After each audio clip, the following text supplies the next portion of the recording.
Right. ఈ మధ్య చాలా మంది విదేశాల్లో సెటిల్ అవ్వాలని అనుకుంటున్నారు. సో, ఆ యోగం ఉందా లేదా చెప్పొచ్చా?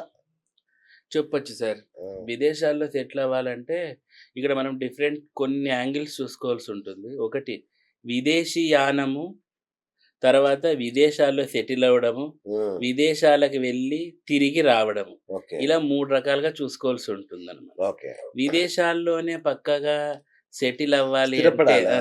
అంటే వాళ్ళకు చతుర్థ స్థానము, వ్యయస్థానము, రాజ్యస్థానం బాగుండాలి.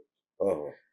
ఒకవేళ వాళ్ళు ఇండియాకి రిటర్న్ వచ్చి ఇక్కడే సెటిల్ అవుతారంటే, మనకు వ్యయస్థానంలో మనకు శుభగ్రహాలు ఉన్నాయనుకోండి, కొన్నిసార్లు వాళ్ళు ఫారిన్ ల్యాండ్‌లో సెటిల్ అవ్వలేకపోతారు. ఓకే. అంటే ఏదో ఒక్క గ్రహం ఉంటేనే కాదు, ఎంటైర్ హోరోస్కోప్ చూస్తే అర్థమవుతుంది. అచ్చచ్చా! సో, ఇలా మనం వాళ్ళు అక్కడ ఉంటారా, ట్రావెలింగ్‌లో ఉంటారా, వచ్చేసి ఇండియాకొచ్చేస్తారనేది చెప్పొచ్చనమాట. ఓకే. ఓకే.